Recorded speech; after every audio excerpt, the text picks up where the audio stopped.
Bakit nga ba walang dinosaurs sa bansang Pilipinas? Oo nga no, tara pag-usapan natin yan sa video na ito. Ang dinosaur ay galing sa dalawang Greek word na dinos, nang ibig sabihin ay terrible, at sauros, nang ibig sabihin ay lizard, terrible lizard. Ang dinosaur ay isa sa mga hayop na namuhay sa mundo simula noong 245 milyon na nakakalipas.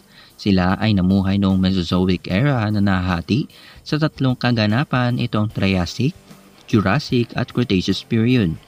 At ayon sa mga eksperto, namatay ang mga nilalang na ito noong katapusan ng Cretaceous period, 65 milyon na nakakalipas.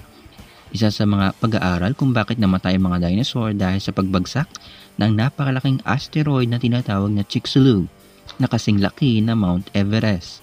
At may patunay ito kung saan makikita na natin ang bakas kung saan bumagsak ito sa bansang Mexico na tinatawag na Chicxulub Crater. Pagtama ng asteroid, nagsanhi ito ng malawakang pagwasak, tsunami, mahabang panahon ng tagdilim at pagkaubos ng pagkain.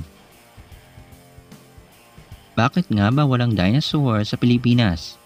Ayon sa pag-aaral noong panahon ng Mesozoic era, ang lupa natin sa mundo ay isang kontinente lamang na tinatawag na Pangaea, kung saan ang kasalukuyang mga kontinente ngayon ay magkakadikit noon.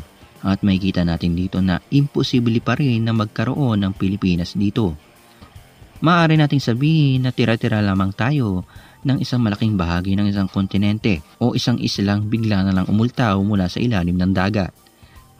Ayon sa mga eksperto, may mangilan-ngilan din namang mga fossils na makikita natin dito sa Pilipinas. Ngunit, karamihan dito ay ilan lamang sa mga maliliit na organismo. Ang iba naman ay mga labi ng sinuunang rhinoceros, stegodon na isang maliit na version ng elepante at marami pang iba. Sa ngayon, masasabi nating walang dinosaur na matatagpuan dito sa Pilipinas. Malay nyo, nag-iintay lang yan sa tabi-tabi, ang tulad nila. Ano kaya masasabi nyo sa ating pinag-usapan, may dinosaur nga ba sa Pilipinas? Well, just comment down below. Huwag kalimutan mag-iwan na like, subscribe ka na kaibigan upang hindi mo managpasa ng mga video na mapapasabi ka ng... Oo nga no.